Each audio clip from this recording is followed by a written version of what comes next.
नमस्कार दोस्तों, स्वागत है आप सभी का इंग्लिश हेल्प पर। दोस्तों, आज यहाँ पर एक बहुत ही इम्पोर्टेंट सिलेबस जो मैं डिस्कस करने जा रहा हूँ। हाल ही में एक रिक्रूटमेंट एडवर्टीजमेंट आया था यूपीपीसीएल एग्जीक्यूटिव असिस्टेंट का, और साथ ही यूपीआरवीयूएनएल। जी हाँ, विद्युत विभाग के ही ये दोनों आयोग हैं, यूपीपीसीएल और यूपीआरवीयूएनएल, जिससे रिलेटेड एग्ज़ाम्स हर साल ही होते रहते हैं। कभी टेक्नीशियन की पोस्ट के लिए, कभी एआरओ असिस्टेंट रिव्यू ऑफिसर की पोस्ट के लिए, या फिर अकाउंट्स क्लर्क, या फिर एग्जीक्यूटिव असिस्टेंट, या फिर कंप्यूटर असिस्टेंट। तो इन सब में जो है इंग्लिश का जो सिलेबस है, जो इंग्लिश के क्वेश्चंस, हालांकि उसमें थोड़ा आपका रीजनिंग, जीएस, हिंदी और ये सारे क्वेश्चंस भी आते हैं, बट यहाँ पर जो डिस्कस किया जा रहा है वो आपका है कंप्लीट इंग्लिश सिलेबस। जो इंग्लिश पोर्शन इसमें पूछा जाता है, जैसा कि मैं पहले भी कुछ वीडियोस में बता चुका हूँ आपको कि इंग्लिश का जो सिलेबस है वो उतना डिस्क्राइब नहीं होता। जनरल इंग्लिश एंड कॉम्प्रिहेंशन या ग्रामर नाम से लिखा होता है, बट डीपली उसमें क्या जो है सेक्शंस पूछे जाएंगे, क्या पोर्शन है, क्या चीज़ें हमें पढ़नी है, कौन से क्वेश्चंस आएंगे, ये उतना डिटेल में नहीं दिया रहता। तो उसी से रिलेटेड हेल्प के लिए मैंने ये वीडियो बनाया है, जो आपको आने वाले एग्ज़ाम्स यूपीपीसीएल और यूपीआरवीयूएनएल के कंप्यूटर असिस्टेंट और एग्जीक्यूटिव असिस्टेंट की पोस्ट में हेल्प करेगा। साथ ही आगे जो भी एग्ज़ाम होते हैं, देखो होता क्या है दोस्तों, एक आयोग या एक बोर्ड जब एग्ज़ाम कराता है तो वो चाहे किसी भी पोस्ट के लिए, जैसे एसएससी का पैटर्न लगभग एक ही रहता है, चाहे वो ग्रेजुएट लेवल का पेपर हो, चाहे इंटर लेवल का, चाहे एमटीएस, कोई भी। ऐसे ही हाई कोर्ट, और ऐसे ही आपका यूपीपीएससी। तो अलग अलग बोर्ड का एक पैटर्न बना हुआ है। इसी तरह जो यूपीपीसीएल और यूपीआरवीयूएनएल है, इनका एक पैटर्न बना हुआ है। फिर इनकी किसी भी पोस्ट के लिए एग्जाम होगा तो उसमें सिलेबस यही आएगा इंग्लिश का। हाँ, थोड़ा सा डिफिकल्टी लेवल, जैसे पोस्ट एआरओ की होगी तो थोड़ा सा डिफिकल्टी लेवल बढ़ जाएगा। पोस्ट क्लर्क की होगी, कंप्यूटर असिस्टेंट या एग्जीक्यूटिव असिस्टेंट की होगी, तो डिफिकल्टी लेवल जो है इंटरमीडिएट लेवल का होगा। बस इतना फ़र्क रहता है। बाकी सिलेबस, क्वेश्चन का पैटर्न, और यहाँ तक कि काफ़ी क्वेश्चंस भी, काफ़ी सिलेबस का पोर्शन भी सेम ही होता है। तो आप ये ध्यान रखिएगा कि ये यूपीपीसीएल और यूपीआरवीयूएनएल के हर एग्ज़ाम का एक कंप्लीट इंग्लिश सब्जेक्ट का सिलेबस है। साथ ही अदर एग्ज़ाम से भी काफ़ी मिलता जुलता है, कुछ पोर्शंस जो है छोड़ के। तो आइए देखते हैं क्या चीज़ें हैं, कौन कौन से पॉइंट्स हमें पढ़ने हैं। देखिए यहाँ पर कई चीज़ें लिखी हुई हैं, जिसमें कुछ ग्रामर के सेक्शंस हैं, कुछ जो है कॉम्प्रिहेंशन के, कुछ अदर इंग्लिश के पार्ट्स हैं।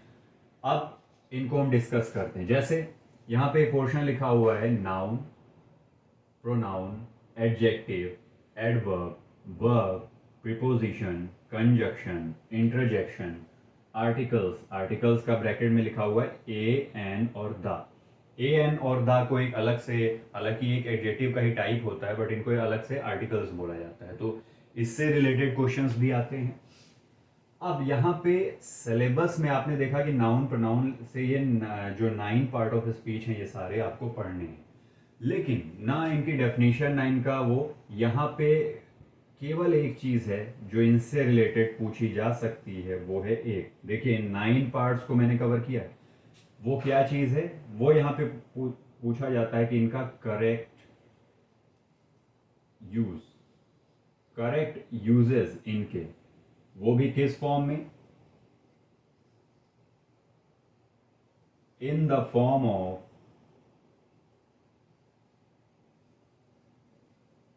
कॉमन एरर्स एंड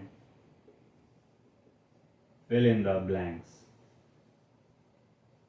ठीक है, तो आपको ये समझ में आ गया कि ग्रामर पढ़नी तो है, लेकिन ग्रामर में ये सारे पार्ट ऑफ स्पीच, यहां से ये लेके यहां तक, इनके करेक्ट यूजेस हमें देखने हैं, जो कि एग्जाम में किस तरह से पूछे जाते हैं। Correct uses in the form of common errors, common errors के क्वेश्चन में, या फिर fill in the blanks, fill in the blanks के रूप में पूछे जाते हैं, जहाँ पे हमें सही जो है ग्रामर का एक टर्म इनमें से रिलेटेड लेके फिल करना होता है। या फिर कॉमन एरर्स, एक क्वेश्चन 4 पार्ट में डिवाइड होता है, हमें बताना होता है कि कौन सा पार्ट जो है गलत लिखा हुआ है, ये चेक करने के लिए कि क्या इन पार्ट्स का, पार्ट ऑफ स्पीच का हम सही यूज जानते हैं कि नहीं। या फिर कभी कभी उन 4 पार्टों को ही ऑप्शन के तौर पर दे दिया जाता है, तो उसमें से एक ऑप्शन चूज करना होता है कि कौन सा पार्ट गलत है, या फिर नो एरर है, उस सेंटेंस में कोई एरर नहीं। तो ये सारे पार्ट ऑफ स्पीच चेक किए जाते हैं through common errors questions and through fill in the blanks questions. तो अब हमें ये समझ में आ गया कि ये सारी चीज़ें हमें पढ़नी है। अलग अलग पार्ट ऑफ स्पीच हैं जो आप जानते होंगे, नहीं भी जानते होंगे तो आप पढ़िए, और मेरे कुछ पिछले वीडियोस में इनके बारे में डिस्कस भी किया गया है। फिर आगे बढ़ते हैं। 9-10 पॉइंट लिखा है डायरेक्ट एंड इनडायरेक्ट स्पीच। कुछ ही एग्जाम्स होते हैं जिसमें डायरेक्ट इनडायरेक्ट स्पीच और एक्टिव पैसिव वॉइस भी पूछा जाता है। ये सारे डायरेक्ट इनडायरेक्ट और एक्टिव पैसिव भी कॉमन एरर या फिल इन द ब्लैंक्स के फॉर्म में पूछा जा सकता है, ठीक है। डायरेक्ट इनडायरेक्ट और एक्टिव पैसिव भी कॉमन एरर्स के क्वेश्चंस में पूछा जा सकता है, क्योंकि कॉमन एरर्स में सारी ग्रामर आ जाती है, ग्रामर के सारे क्वेश्चंस। लेकिन इस यूपीपीसीएल के जो एग्जाम होते हैं उसमें ये अलग से भी पूछा जाता है इंटरचेंज करने के लिए। कैसे? एक क्वेश्चन आपको डायरेक्ट फॉर्म में दिया, 4 ऑप्शन दिए, उसमें से उसका करेक्ट इनडायरेक्ट फॉर्म चूज करना है, या फिर इनडायरेक्ट दिया है तो 4 ऑप्शन डायरेक्ट थोड़ा सा कुछ गलत कुछ सही लिखे, उसमें जो सबसे सुटेबल सबसे सही ऑप्शन है वो आपको चूज करना है। ऐसा नहीं कि आपको बैठ के बनाना है, वहाँ ऑब्जेक्टिव पेपर में सिर्फ आपको ऑप्शंस में से चूज करना होता है। फिर है एक्टिव पैसिव वॉइस। वॉइस के 2 टाइप होते हैं, active voice and passive voice. तो एक्टिव से एक एक्टिव सेंटेंस का करेक्ट पैसिव चूज करना होता है, या फिर एक पैसिव सेंटेंस का करेक्ट एक्टिव चूज करना होता है ऑप्शंस से। काफी क्वेश्चंस यूपीपीसीएल में जो है इससे रिलेटेड आते हैं। अब ये आपने सिलेबस में देखा होगा कि 55 क्वेश्चंस जो हैं वो आपके इंग्लिश से होंगे आपके यूपीपीसीएल के एग्जाम में। तो 55 में ही, इसीलिए इतना ब्रॉड सिलेबस है, काफ़ी चीज़ें पूछी जाती हैं। डायरेक्ट इनडायरेक्ट और एक्टिव पैसिव के अभी तक जो पैटर्न देखा गया है, तो एक ही नहीं कई सेंटेंस पूछे जाते हैं, तो उनका सही इंटरचेंज हमें देखा है। ये भी ट्रांसफॉर्मेशन का ही एक पार्ट है, सही ट्रांसफॉर्मेशन। फिर आता है आपका आपके सिलेबस में अगला पार्ट सिनोनियम्स, जिसे बोलते हैं सिमिलर मीनिंग वर्ड्स। फिर एंटोनियम्स, जिसे अपोजिट वर्ड्स, एक वर्ड दे देते हैं उसका सुटेबल सिनोनियम चूज करना होता है, एक वर्ड दे देते हैं उसका सुटेबल एंटोनियम अपोजिट चूज करना होता है। कभी कभी उसे सेंटेंस में यूज करके देते हैं तो थोड़ा सा आसान हो जाता है हमारे लिए, कभी कभी सिर्फ वर्ड देते हैं। फिर है फ्रेजल वर्ब्स। फ्रेजल वर्ब जो कि एक वर्ब और एक प्रीपोजिशन को ऐड करके बनाई जाती है, जैसे कुछ आपने सुना होगा, गिव अप, कट आउट और पुट अप, ये सारे इस तरह के फ्रेजल वर्ब होते हैं। इनको भी हमें इनका मीनिंग जानना चाहिए। कभी इनका डायरेक्ट मीनिंग पूछा जाता है, कभी सेंटेंस में यूज करने के लिए फिल इन द ब्लैंक्स के फॉर्म में भी दिया जा सकता है। कोई भी क्वेश्चन इंग्लिश के पेपर में ऐसा होता है, कोई भी question fill in the blank के फॉर्म में पूछा जा सकता है। फिर आता है इडियम्स एंड फ्रेजेस और प्रोवर्ब्स, जो मुहावरे होते हैं हिंदी में, वैसे इंग्लिश में होते हैं तो उन्हें इडियम फ्रेजेस या फिर प्रोवर्ब्स लोकोक्तियां बोलते हैं। ये भी पूछा जाता है विद सेंटेंस और विदाउट सेंटेंस। ज़्यादातर ये देखा गया है कि यूपीपीसीएल के एग्जाम में एक सेंटेंस में यूज करके इडियम्स और फ्रेजेस पूछे जाते हैं, लेकिन इडियम्स और फ्रेजेस का करेक्ट मीनिंग आना बहुत ज़रूरी है। यहाँ पे गेस वर्क हमारा नहीं चल पाता, क्योंकि इडियम फ्रेज जो लिखे होते हैं मीनिंग उससे बिल्कुल अलग ही होता है। वन वर्ड सब्स्टिट्यूशंस, हिंदी में आपने पढ़ा होगा अनेक शब्दों के लिए एक शब्द, यानी एक सेंटेंस को एक वर्ड में डिस्क्राइब करना। तो ऐसे जो सेंटेंसेस होते हैं वो वन वर्ड सब्स्टिट्यूशंस में आते हैं, जैसे one who is indifferent to pleasure और पेन, तो उसे बोलते हैं स्टोइक। ऐसा एक सेंटेंस यूपीपीसीएल के लास्ट एग्जाम में पूछा भी गया है। ऐसे बहुत से होते हैं, one who has no parents तो ऑर्फन। तो मतलब हर सेंटेंस के लिए एक वर्ड में डिस्क्रिप्शन। यहाँ तक का सिलेबस जो आपने देखा अभी, ये जनरल इंग्लिश का सिलेबस है, काफ़ी एग्जाम्स में पूछा जाता है। इसमें ग्रामर है, वोकैबलरी है, ग्रामर है और वर्ड्स का कुछ पोर्शन है, उसे वोकैबलरी बोलते हैं। अब कुछ ऐसी खास चीज़ें जो केवल यूपीपीसीएल के ही एग्जाम में आती हैं। फिलहाल एक चीज़ मैं बता दूं, अनसीन पैसेज, ये तो हर इंग्लिश के एग्जाम में आना ज़रूरी है, कॉम्प्रिहेंशन का एक पार्ट होता है, जहाँ पे एक पैराग्राफ दिया होता है और उससे रिलेटेड 4 क्वेश्चंस या 5 क्वेश्चंस हमें करने होते हैं। और इसको करने का एक, वैसे तो आपकी इंग्लिश समझने की स्किल पे डिपेंड करता है कि आप कितना करेक्ट अनसीन पैसेज करते हैं, फिर भी एक करने का कॉमन तरीका भी होता है, जिससे रिलेटेड वीडियो मैंने पहले अपलोड किया हुआ है, उसका लिंक भी मैं शेयर कर दूंगा, how to solve unseen passage. तो अनसीन पैसेज आता ही है, 4-5 क्वेश्चन इससे रिलेटेड आते हैं। फिर है फिगर्स ऑफ स्पीच, ये थोड़ा सा एक ऐसा पोर्शन है जो जनरल इंग्लिश के पेपर्स में, बाकी कॉम्पिटिशन्स में ज़्यादा नहीं पूछा जाता। हाँ, कुछ एग्जाम्स में पूछा भी जाता है, जैसे आपका यूपी टेट हो गया, सी टेट हो गया। फिगर्स ऑफ स्पीच, जैसे हिंदी में आप अगर आपने पढ़ा हो कविताओं में अलंकार, तो वैसे ही इंग्लिश में होता है फिगर्स ऑफ स्पीच।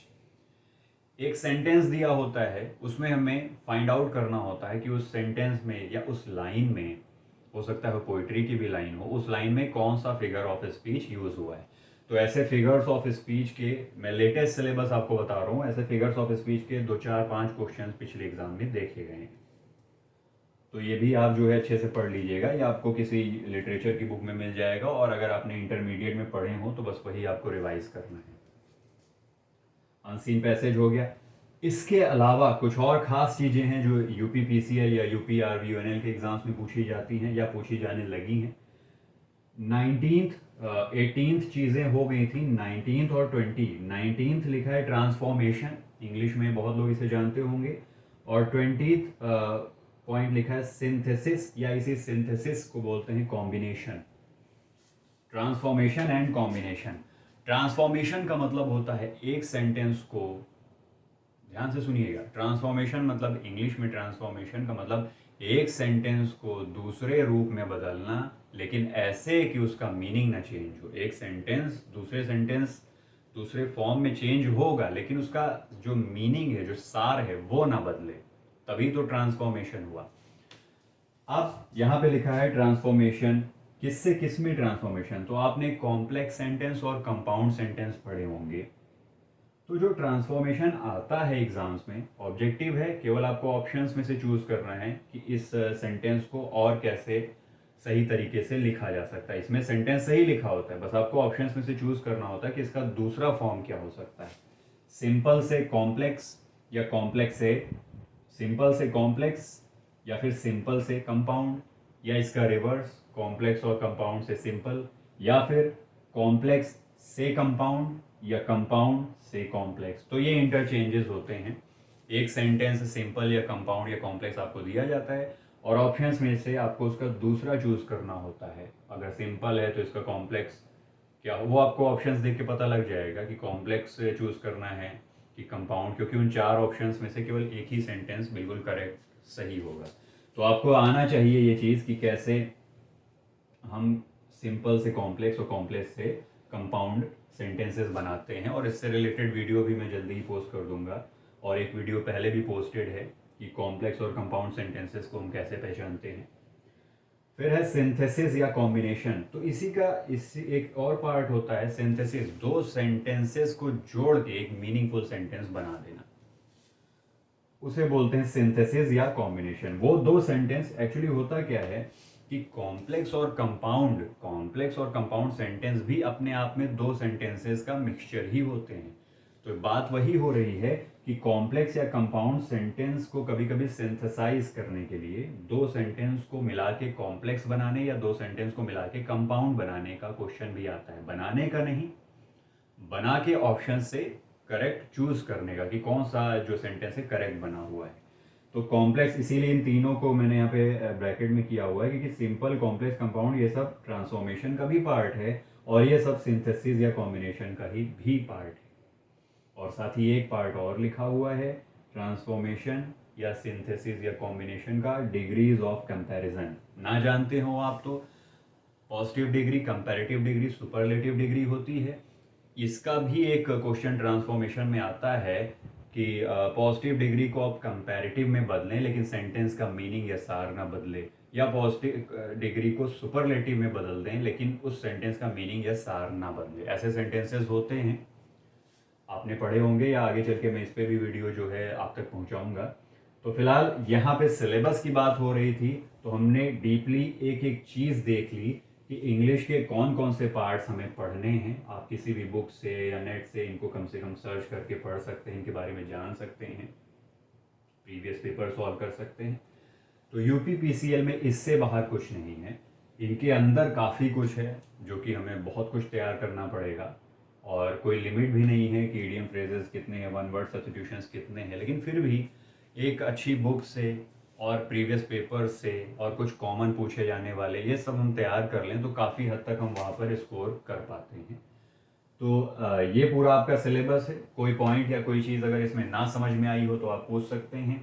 और इसके अलावा इसके बेस पे आप अपनी तैयारी करेंगे तो कहीं ना कहीं काफ़ी क्लियर रहेगा आपके लिए कि कौन से क्वेश्चन जो है यूपी पीसीएल या यूपी आरवीयूएनएल के एग्ज़ाम में पूछे जा सकते हैं, कहाँ से क्वेश्चंस आने हैं और कहाँ से हमें पढ़ने हैं। थोड़ा सा मैंने इंट्रोडक्शन भी दे दिया कि इसमें क्या चीज़ क्या क्या होती है। और बाकी आपका कोई क्वेश्चन हो तो आप पूछ सकते हैं। और आपकी तैयारी के लिए, आपके एग्ज़ाम के लिए wish you all the very best.